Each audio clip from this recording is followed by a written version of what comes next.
जज्बातों के भवसागर से इस मंच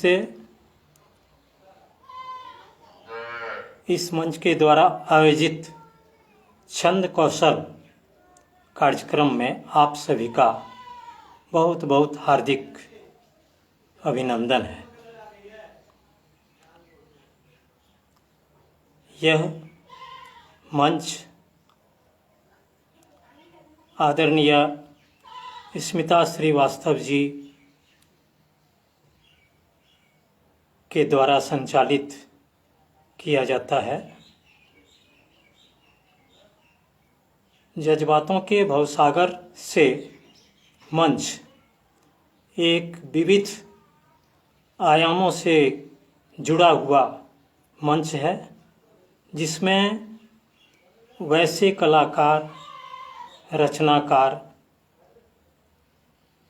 संगीतकार ये सब जुड़े रहते हैं, जो कहीं इस दुनिया के अंधेरे में गुम हैं या जिन्हें समुचित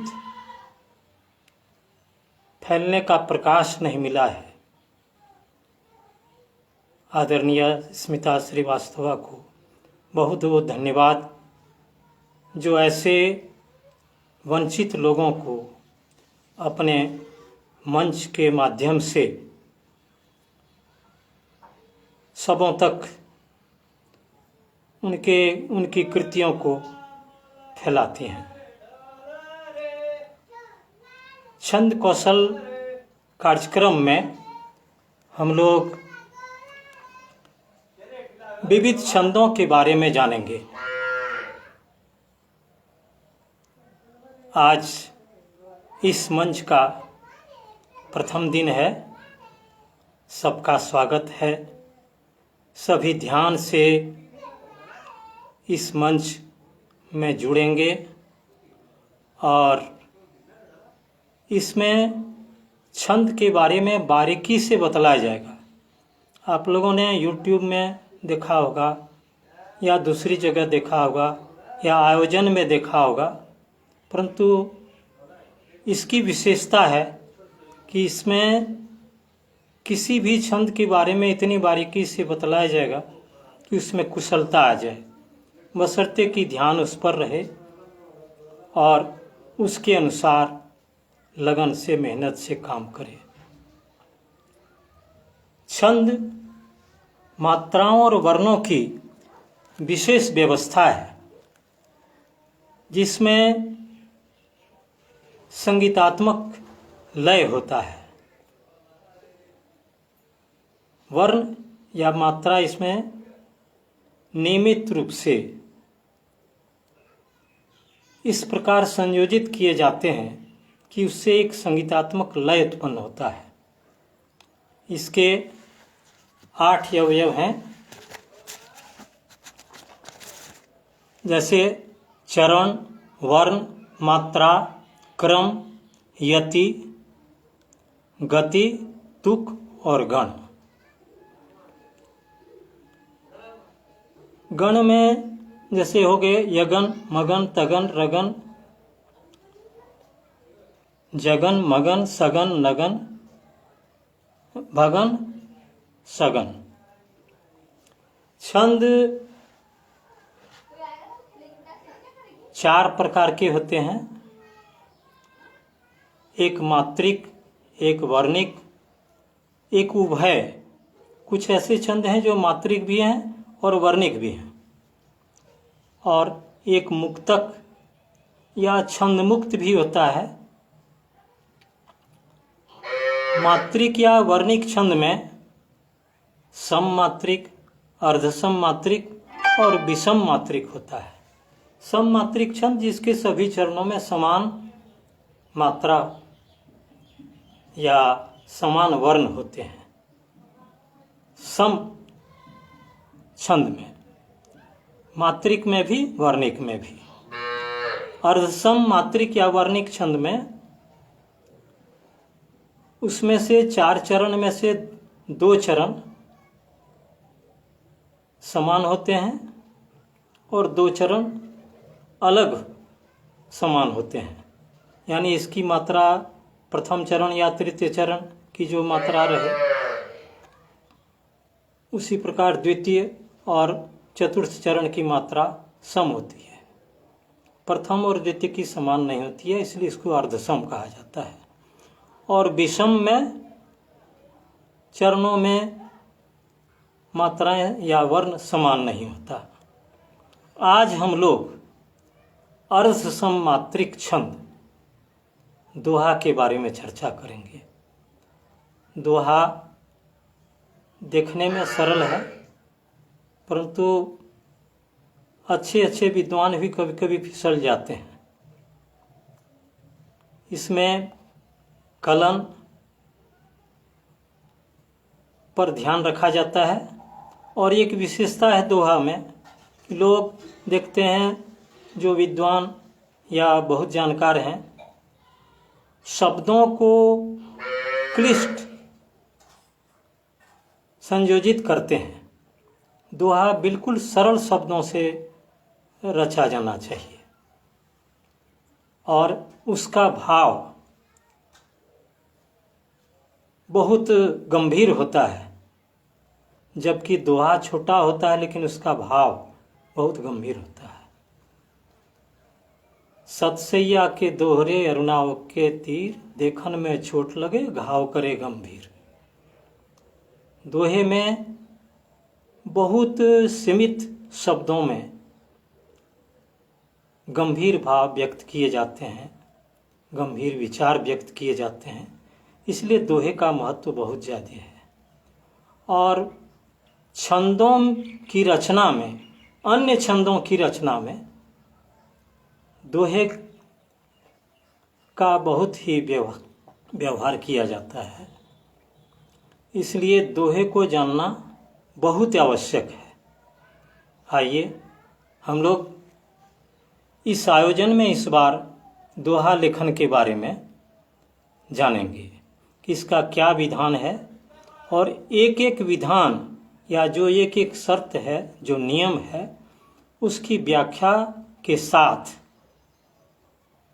हम लोग समझते जाएंगे और बहुत ध्यान से और बारीकी से आप भी समझें, ताकि लिखने में कोई कठिनाई नहीं हो, मात्रा या कलन बैठाने में कठिनाई नहीं हो, और सुंदर और सरल शब्दों से दोहे की रचना हो सके।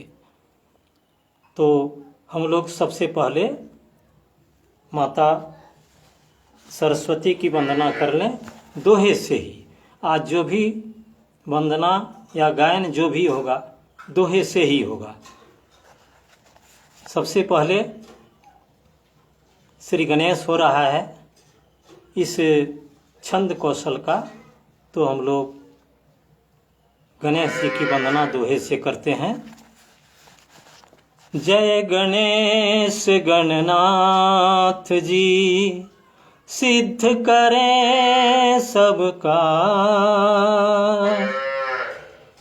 जय गणेश गणनाथ जी, सिद्ध करें सब काज। मुझ पर कृपा करें प्रभु, रख ले मेरी लाज। माता सरस्वती की वंदना दोहे से।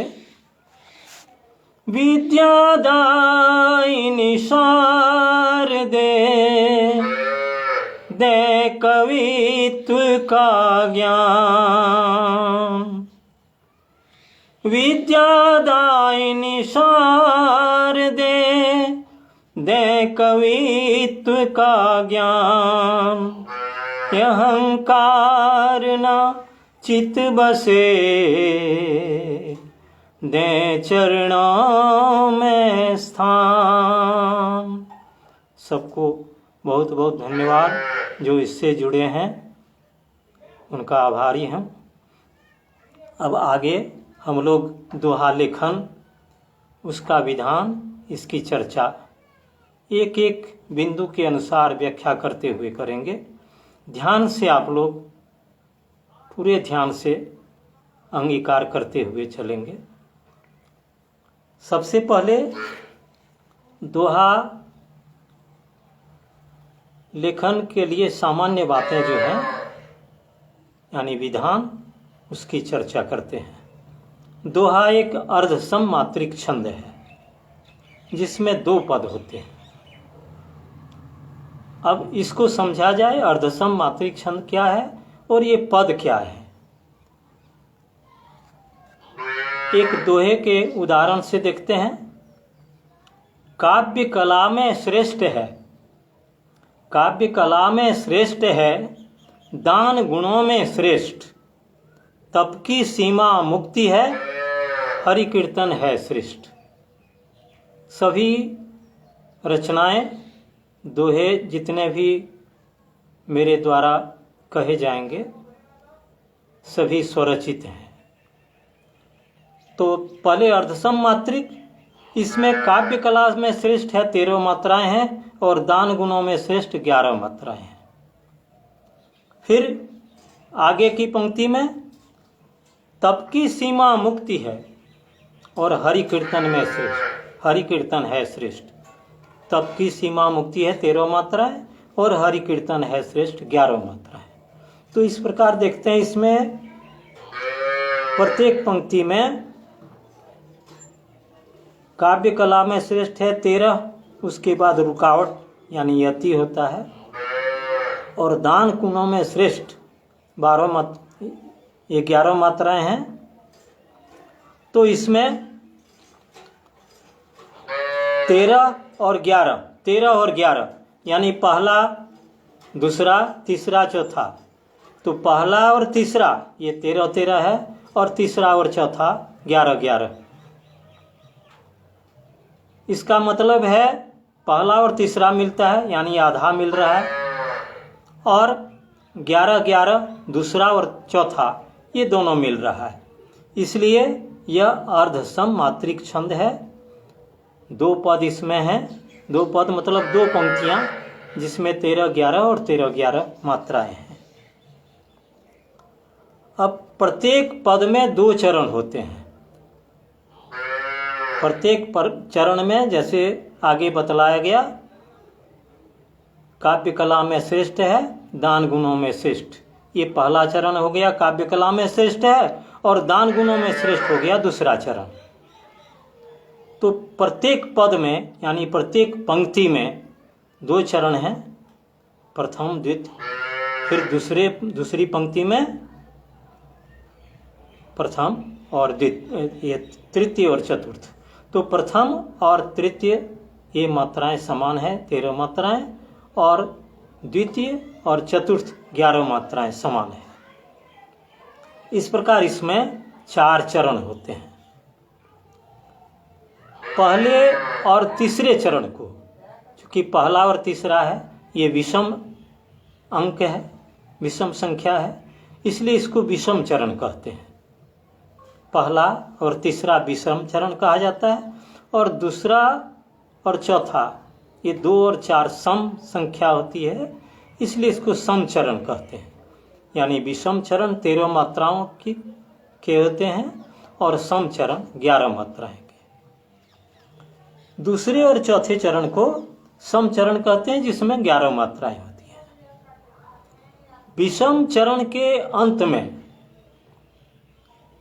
विषम चरण के अंत में यानी पहला और तीसरा दोनों चरण के अंत में रगन या नगन होना चाहिए। रगन का मतलब गुरु लघु गुरु, यानी 2 मात्रिक वर्ण, 1 मात्रिक वर्ण और फिर 2 मात्रिक वर्ण, गुरु लघु गुरु होना चाहिए अंत में। जैसे कामना गुरु लघु गुरु है, तो ये विषम चरण के अंत में रगन होना चाहिए अथवा सगन होना चाहिए, यानी 1-1-1। अब उदाहरण में देखते हैं।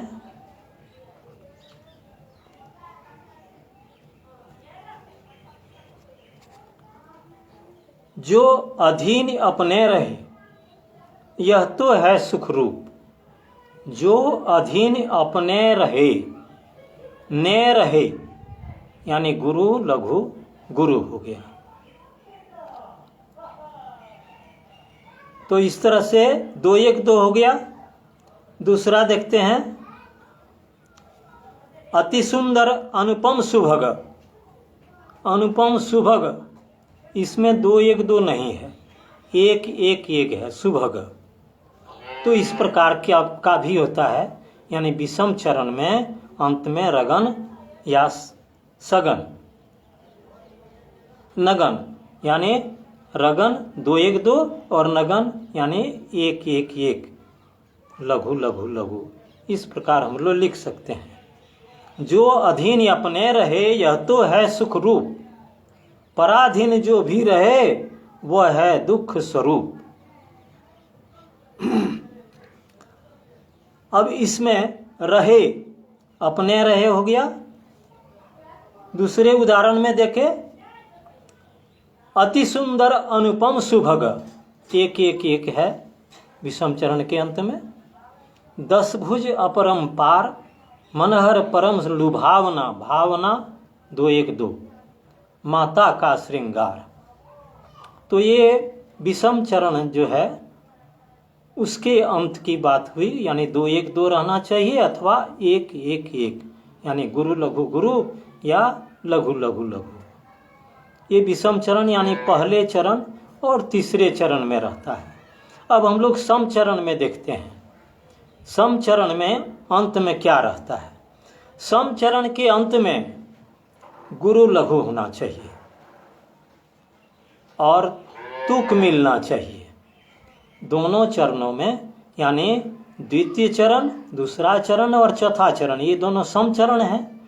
इसमें दोनों में तुक मिलना चाहिए और अंत में गुरु लघु होना चाहिए। अब इसका उदाहरण से देखते हैं। गुरु लघु मतलब जैसे मान हो गया, मान, माँ हो गया गुरु, नौ हो गया लघु। और सम चरण के अंत में समान तुक होना चाहिए। अगर एक में मान है तो दूसरे में इसी तरह शब्द जान जैसे हुआ, इस प्रकार रहना चाहिए। जैसे 10 भुज अपरंपार, पार है उसमें, और माता का श्रृंगार, तो इसमें गार है। तो इस तरह से इसका तुक मिलता है।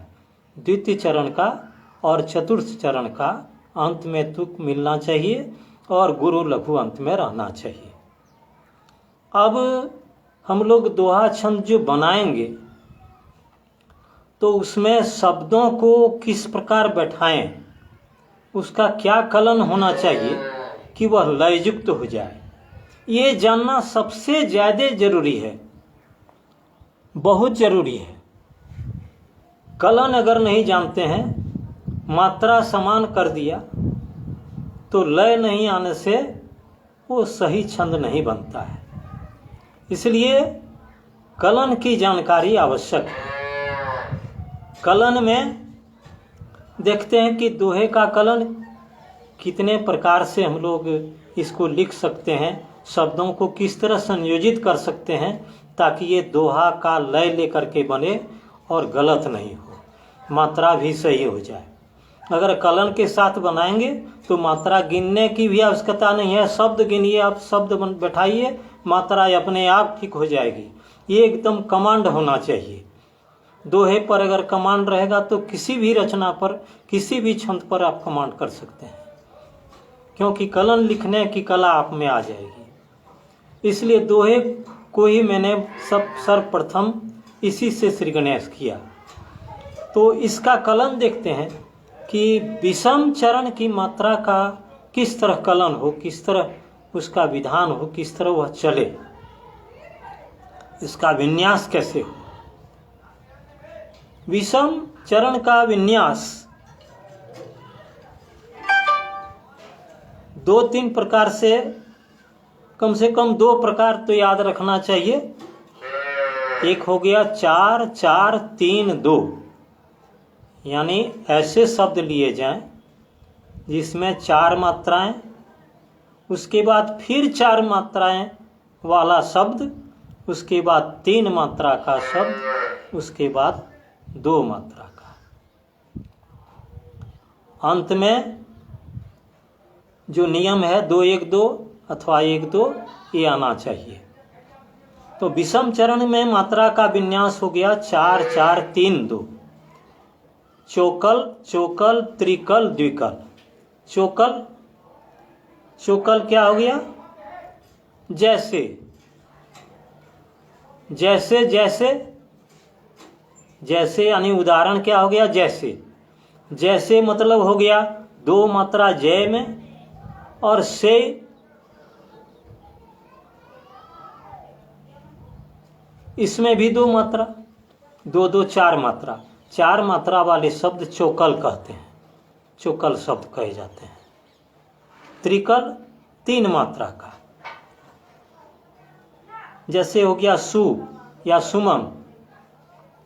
सुप गुरु लघु है 3 मात्रा, गुरु में 2 मात्रा, लघु में 1 मात्रा। सुमन, सुमन 3 मात्रा।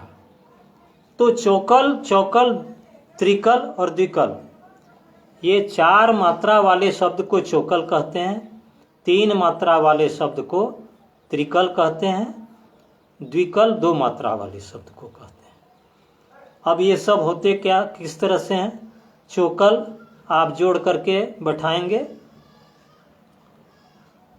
मात्रा गिन करके 4 मात्रा आनी चाहिए उसमें। और एक और इसमें होता है विषम चरण में 3-3-2-3-2। 3-3-2-3-2 मतलब त्रिकल, त्रिकल, द्विकल, त्रिकल, द्विकल, यानी 3 मात्रा वाला शब्द, 3 मात्रा वाला शब्द, फिर 2 मात्रा का शब्द, फिर 3 मात्रा का शब्द और 2 मात्रा का शब्द। जोड़ कर देखिए, पहला था 4-4-3-2 यानी 4-4-8-3-11 2 13 मात्राएं हो गई। ये विषम चरण की चर्चा हो रही है।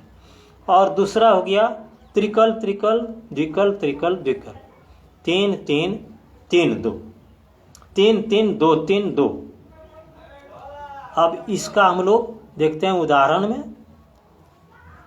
सज्जन जैसे सूप है, दोष तजे गुण राग। सूप जिसमें चावल दाना ये सब साफ करते हैं, तो सज्जन जैसे सूप है, बहुत सीमित शब्द है और इसमें भाव कितना गंभीर है। दोष रखे गुण त्याग, दोष रखे गुण त्याग।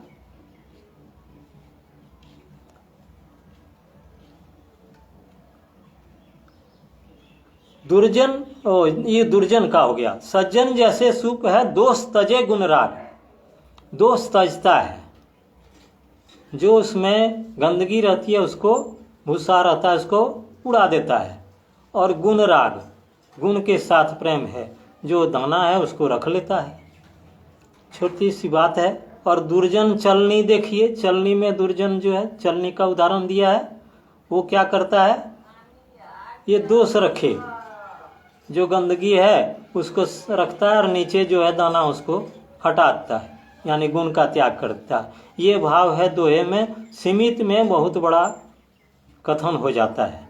तो हम लोग देखते हैं सज्जन जैसे सूप है, सज्जन 4, जैसे 4, सूप 3 और है 2। 4-4-3-2 का कलन है, इसलिए लय ठीक है। सज्जन जैसे सूप है, बिल्कुल इसमें लय जारी रहता है। और फिर 4-4-3-2 का उदाहरण और एक देखिए। दुर्जन चलनी देखिए, ये विषम चरण का लय है, जिसमें 4-4-3-2 से ये लय बनता है। और एक उदाहरण 3-3-2-3-2 का भी हम लोग आगे देखेंगे। तो इस तरह से दुर्जन चलनी देखिए, दोष रखे गुण त्याग। दुर्जन चलनी, चार चार, देखिए, देखिए, देखी में 3 और ये में 2, यानी 4 4 3 2, जो अभी कलन बतलाया गया उसके अनुसार इसमें दोहा बना। सम चरण में मात्रा का विन्यास 4 4 3 होता है या 3 3 2 3 होता है। सम चरण की बात, यानी 11 मात्रा का जो है उसमें। बहुत बहुत धन्यवाद सबको, सब देख रहे हैं, ध्यान से सुन रहे हैं, सबका बहुत बहुत आभारी हूँ। सम चरण में मात्रा का विन्यास 4 4 3 का होता है, यानी चौकल चौकल त्रिकल, 4 मात्रा वाले शब्द, 4 4 वर्ण वाले शब्द, अथवा 4 4 3 वर्ण वाले शब्द, चौकल चौकल त्रिकल, और त्रिकल त्रिकल द्विकल, फिर त्रिकल। 4 4 8 और 3 11 मात्राएं हो गई, फिर 3 3 6 2 8 और 3 11 मात्राएं हो गई। इन 2 प्रकार से इसको संयोजित कर बनाते हैं शब्दों को। तो चौकल चौकल त्रिकल या त्रिकल त्रिकल द्विकल त्रिकल, इस प्रकार सम चरण में मात्रा का विन्यास होता है। उदाहरण में हम लोग देखते हैं,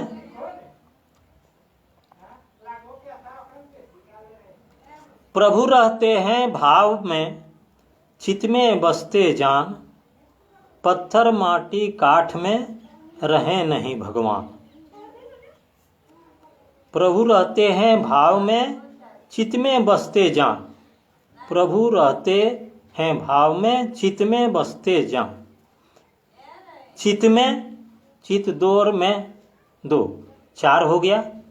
4 4 3 बोले हुए थे, तो 4 चित में 4 और बसते 4 और जान 3, 4 4 3। प्रभु रहते हैं भाव में, चित में बसते जान, पत्थर माटी काठ में रहे नहीं भगवान। ये दोहे का सीमित शब्द, सरल शब्द और भाव गंभीर। रहे नहीं भगवान, रहे 3, नहीं 3, भग 2 और फिर वान 3, यानी 3 3 2 3, त्रिकल त्रिकल द्विकल और त्रिकल, ये होना चाहिए। यानी द्वितीय चरण और चतुर्थ चरण जो होते हैं, यानी सम चरण, इसमें दोनों जो हैं द्वितीय और चतुर्थ, ये सम चरण कहे जाते हैं। इसमें जो मात्रा का विन्यास बैठाया जाता है उसके अनुसार ही होना चाहिए, तभी बैठता भी है, छंद बैठता भी है, लय में भी बैठता है और सही भी होता है। 4 4 3 और 3 3 2 3, चौकल चौकल त्रिकल, यानी 4 मात्राओं का शब्द, 4 मात्राओं का शब्द और 3 मात्राओं का शब्द। शब्द यानी 2 शब्द को भी मिला करके, जैसे इसमें था प्रभु रहते हैं, प्रभु रह, दोनों मिला दिए, चौकल हो गया। ते हैं, वो भी चौकल हो गया। तो इस तरह जोड़ करके भी चौकल के रूप में ही आना चाहिए। तो इस तरह से विषम चरण में और सम चरण में कितनी मात्राएं और किस तरह से व्यवस्थित करना चाहिए, इसकी जानकारी दी गई है। अब देखते हैं कि अंत में जो चरणांत होता है वो कैसा होना चाहिए। एक इसमें और अलग विशेषता है, यदि अंत में जगन हो, अंत में तो 2 1 आता ही है, लेकिन अगर अंत जगन से हो, जगन का मतलब हो गया लघु गुरु लघु, एक इसमें अलग विशेषता है। समचरण में 2 बतलाया गया, 4 4 3 और 3 3 2 3, यानी 4 4 3, 4 4 8 3 11, 3 3 6, 2 8 8 3 11, और एक नया है अगर अंत में जगन हो जाए, अंत में जगन रहे, जैसे समान, समान हो गया जगन, लघु गुरु और लघु, इस प्रकार रहे तो विन्यास उसका यानी द्वितीय चरण का सम चरण का विन्यास 4 3 4 हो जाता है। 4 3 4 ये उस स्थिति में होता है जब अंत में जगन पड़े। जगन जैसे विचार, विचार हो गया, विचारो 4 मात्रा है, तो 4 मात्रा अगर पड़े, जगन में 4 मात्रा अगर 4 पड़े तो उसके पहले 7 मात्रा चाहिए, तो 7 मात्राओं को 4 और 3 में जोड़ देने से लय में किसी प्रकार का परिवर्तन नहीं होता है। इसलिए जगन जिसमें होता है उसमें 4 3 4 का ही संयोजन किया जाता है, यानी चौकल, त्रिकल और चौकल का। उदाहरण में देखते हैं, कामी क्रोधी लालची इनको नहीं विचार, विचार ये जगन हो गया। कामी क्रोधी लालची 4 4 और 3 2, ये प्रथम चरण। इनको नहीं विचार 4 3 4, इसमें 4 3 4 आ गया द्वितीय चरण में। इसी प्रकार दूसरे में, तो इस प्रकार 4 3 4 उसमें होता है द्वितीय चरण में, सम चरण में, जिसमें अंत में जगन पड़े, जैसे विचार है, जैसे समान है। तो ये हो गया कलन। कलन के बारे में आप लोग अच्छी तरह से समझ गए होंगे। अब हम लोग आगे देखेंगे कि इसमें और एक विशेषता क्या होनी चाहिए जो अनिवार्य है।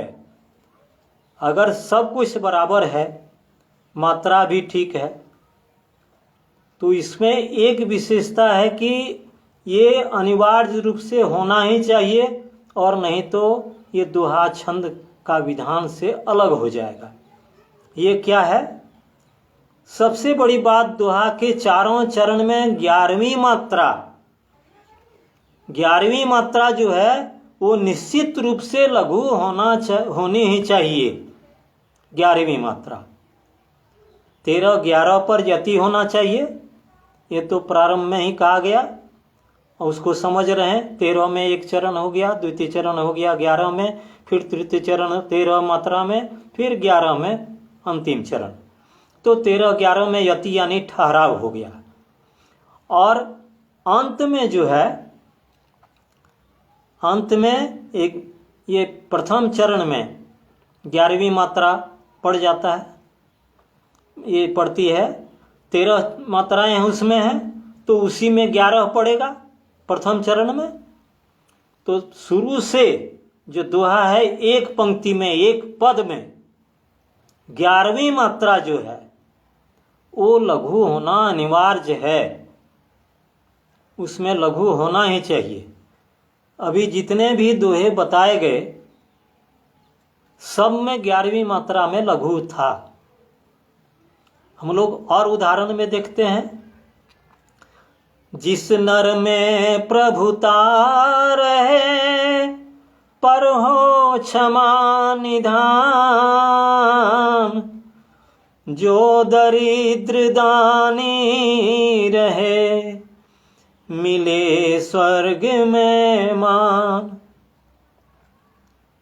अगर प्रभुता है किसी में और प्रभुता नहीं दिखा करके वो क्षमा निधान है, सबको क्षमा करता है, उसके साथ गलती करने पर भी क्षमा करता है, और दरिद्र है फिर भी दान दे देता है, ये इनको स्वर्ग में स्थान मिलता है।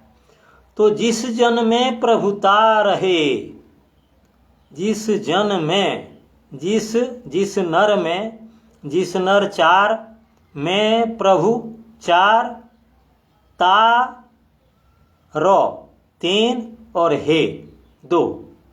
अब इसमें 4 4 8, जिस नर में प्रभुता 4 4 8 हो गया, प्रभु तक मैं प्र हो गया। उसके बाद ता के बाद 11वीं मात्रा रहे में है, र हे, अंत में 2 मात्रा हे में है, उसके पहले र है, यानी 11वीं मात्रा र है। दूसरा है जो दरिद्र दानी रहे, इसमें भी हे के पहले र है, यानी लघु है, इसमें 11वीं मात्रा र है।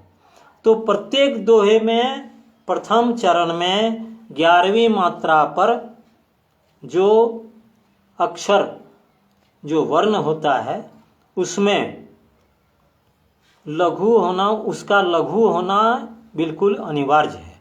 यानी इसमें 11वीं मात्रा लघु होना ही चाहिए, और दोहा अगर लय में है, बना हुआ है, तो होता ही है। अब इसमें कुछ ऐसे अक्षर हैं जिससे दोहे को शुरू नहीं किया जाए तो वही बेहतर है। हालांकि लोग प्रार्थना या ईश्वर के बारे में कुछ लिखते हैं दोहे के रूप में, तो उसमें इसका व्यवहार कर देते हैं और उसको दोषयुक्त नहीं माना जाता है। लेकिन आम दोहे में ये सब अक्षर, ये दग्ध अक्षर कहलाते हैं, उसका उपयोग नहीं होना चाहिए। उसको देखते हैं हम लोग, ये सब कौन कौन से अक्षर हैं। जैसे झ है, झ, ह, र, भ और मूर्ध स, ये सब अक्षर, इन अक्षरों से दोहे का प्रारंभ नहीं करना चाहिए। प्रारंभ करने से ये दोषयुक्त माना जाएगा, तो इससे बचना चाहिए। ऐसे भक्ति रस में इसका व्यवहार किया जाता है। अब एक उदाहरण हम लोग समग्र रूप से देख लेते हैं दोहे का। रक्षाबंधन हाल में हुआ है, उस पर दोहा है। आया भैया द्वार पे रक्षाबंधन आज, आया भैया द्वार पे रक्षाबंधन आज। आया भैया द्वार पे 4 4 3 2, रक्षाबंधन आज 4 4 3। बांध रही मैं प्रेम से, भ्रात करें सुख राज। जो उदाहरण दिया उसका सब समग्र रूप इसी दोहे में है। 4 4 3 2, 4 4 3 ये हो गया। फिर 3 3 2 3, 3 3 2 3। तो इसमें देखते हैं 3 3 2 3 2, एक ये था विषम के लिए। बांध रही मैं प्रेम से, भ्रात करें सुख राज, भ्रात करें सुख राज। बांध रही मैं प्रेम से, बांध रही 3 3, मैं 2 और प्रेम 3, फिर 2 से। इसमें द्वार पे, द्वार में रो 11वीं मात्रा लघु है। बांध रही में प्रेम से, प्रेम में मौ जो है 11वीं मात्रा है, लघु है। और भ्रात करे सुखराज 3 3 2 3 का कलन जो है वो भी दिखला रहा है। यानी जितना भी अभी तक बतलाया गया सबका उदाहरण इसी दोहे में है। सब कलन के बारे में सिर्फ 4 4 3 छोड़ करके, क्योंकि इसमें ये विचार जैसे शब्द इसमें नहीं थे, तो 4 4 3 छोड़ करके। तो इस प्रकार इस कलन में सब हम लोग देखते हैं। अब आगे हम लोग दोहा के भेद के बारे में बहुत संक्षेप से आगे बढ़ते हैं। अभी तक दोहे की चर्चा या इसके आयोजन की चर्चा हुई। अब दोहे के भेद के बारे में देखेंगे। दोहे के 23 भेद होते हैं, 23 भेद। ये 23 भेद ये 23 भेद जो हैं दोहा के जो गुरु और लघु हैं उनकी संख्या पर ही बने हुए हैं। गुरु और लघु की संख्या के आधार पर दोहे के 23 भेद जो हैं वो गिनाए गए हैं और उसको हम लोग संक्षेप में कुछ एक की चर्चा करते हुए आगे बढ़ जाएंगे। नाम तो जरूर चर्चा होगी। पहला देखते हैं, अधिक से अधिक किसी भी दोहे में 22 गुरु होता है और 4 लघु। 22 गुरु और 4 लघु होते हैं, अधिक से अधिक। इसको हम लोग भ्रमर दोहा कहते हैं। इसको देखते हैं, बाबा तेरे द्वार पे आया लेके आस, दे दे दानी दीन को प्यारा मेरा खास। बाबा तेरे द्वार पे बिल्कुल कलन पर है। 4 4 3 2 आया लेके आस 4 4 3। दे दे दानी दीन को प्यारा मेरा खास। और इसमें 22 गुरु हैं, मात्र 4 लघु हैं। दूसरा सुभ्रमर है, इसमें 21 गुरु हैं, 6 लघु हैं। जैसे मैया मेरी पास या आना जाना साथ, देखो कैसा भूत है मात थाम लो हाथ। बच्चा कहता है माँ से। तो इसमें 21 गुरु और 6 लघु हैं। ये सुभ्रमर दोहा है। तीसरा है सरब दोहा, 20 गुरु 8 लघु। श्यामा का मन भागया माता जी की बात, आजा तू आनंद से रोजाना हर रात। ये हो गया 20 गुरु 8 लघु सरब दोहा।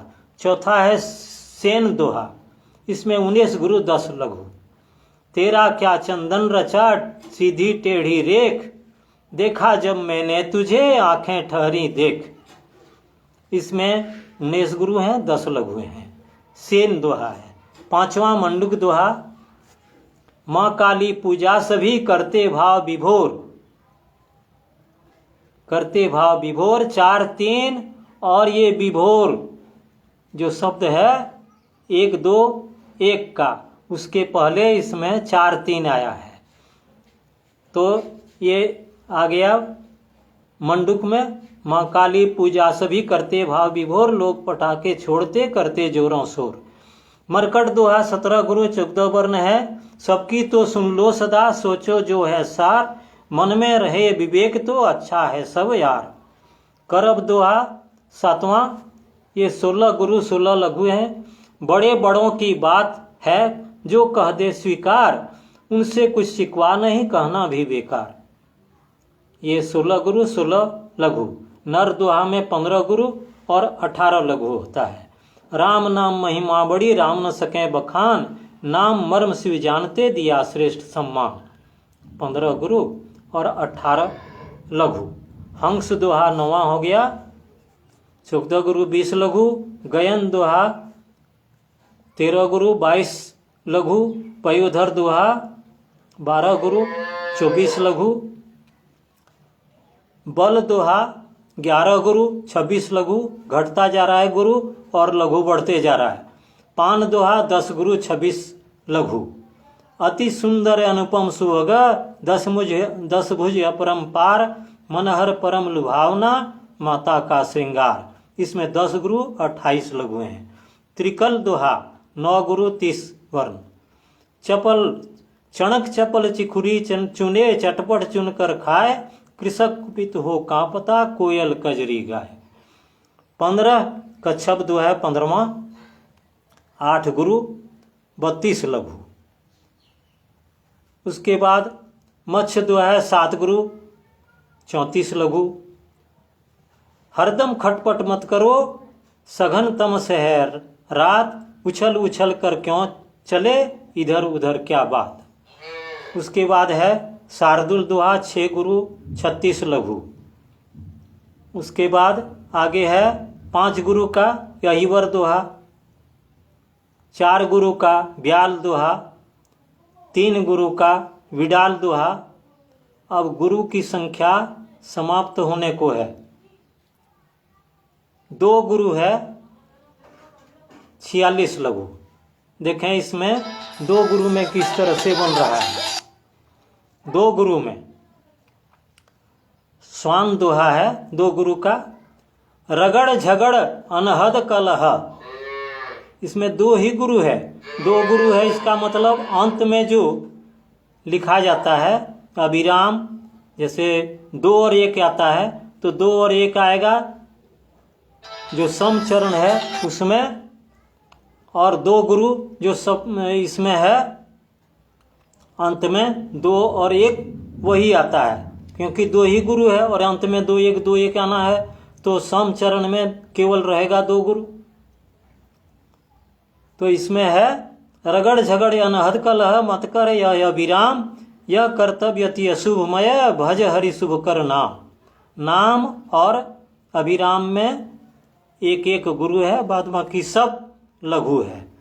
अंत में हम लोग चलेंगे उदर दोहा 1 गुरु का। 1 गुरु में है सुगठित पद सुमधुर सृजित प्रिय सुख कर यति ललित, श्रुति सुपठित मन हर सफल कथा सकल गुण कलित। अब इसमें कथा केवल जो है उसमें 1 गुरु है, बाद बाकी सब जो है लघु है। अंत में है सर्प दोहा जिसमें गुरु है ही नहीं, बिना गुरु का, यानी सब इसमें लघु है। तो देखते हैं क्या इसमें किस तरह से भाव व्यक्त किया जा सकता है जिसमें कि 1 भी गुरु नहीं रहे। जब यति अघ प्रबल, जब यति अघ बढ़ कर प्रबल, मही डगमग जब करण। जब यति अघ बढ़ कर प्रबल, मही डगमग जब करण। तब नर हरि भगवान कुपिता, तब नर हरि भगवान कुपिता, असुर कशिपु कर मरन। 1 भी गुरु नहीं है, लेकिन दोहा की रचना हुई है। इस दोहे को सर्प दोहा कहते हैं, जिसमें सिर्फ 48 लघु होते हैं। इस प्रकार दोहा और दोहे के भेद की चर्चा हुई। अब हम लोग दोहे के माध्यम से ही श्री राम की महिमा का वर्णन सुन लेंगे और फिर समापन किया जाएगा आज के कार्यक्रम का। तो हम लोग अब श्री राम की महिमा का गुणगान इस दोहे छंद के द्वारा ही करते हैं। राम नाम महिमा बड़ी, राम न सके बखान। नाम मर्म शिव जानते, दिया श्रेष्ठ सम्मान। सतयुग हरि तप ध्यान है, द्वापर पूजन काम। अभिमत फल दातार है, कलि केवल हरि नाम। ग्रसित हृदय कलि काल में, सभी हुए निरुपाय। राम नाम ले प्रेम से, सबसे बड़ा उपाय। मन से अथवा अनमना, क्रोधित आयल साय। राम नाम मंगल करे, सकल अमंगल जाए। बहुत बहुत धन्यवाद सबका, कृतज्ञ हूँ, आभारी हूँ। सब ध्यान से सुन रहे हैं और कमेंट भी कर रहे हैं। मन से अथवा अनमना, क्रोधित या अलसाय। मन से अथवा अनमना, क्रोधित या अलसाय। मन से अथवा अनमना, क्रोधित या अलसाय। राम नाम मंगल करे, सकल अमंगल जाय। राम नाम महिमा बड़ी, गाते वेद पुराण। शिव शंकर जपते सदा, करते नित कल्याण।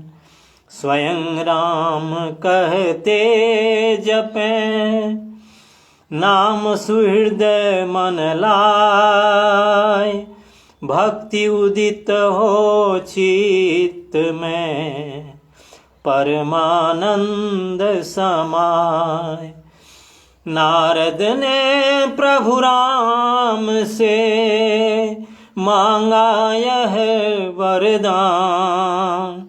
सब तारे सम नाम में, रामचंद्र समान। सभी तारे, जितने नाम हैं तारे के समान, और राम का नाम चंद्रमा के समान।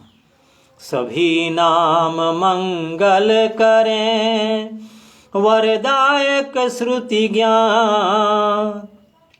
राम नाम सबसे बड़ा, पाप हरण विख्यात। और अंतिम दोहा है, रामचरित मानस बिमला, राम नाम मय छंद। नित्य पाठ है नाम जप, इंद्र कहें निर्द्वंद। रामायण का पाठ कीजिए, प्रत्येक चौपाई में, प्रत्येक पंक्ति में राम का नाम अवश्य अंकित है, और राम का नाम स्वयं आ जाता है। नित्य पाठ है नाम जप, रामचरित मानस बिमल।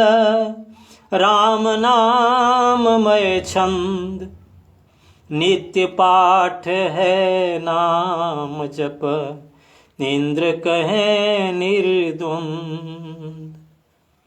बहुत बहुत धन्यवाद।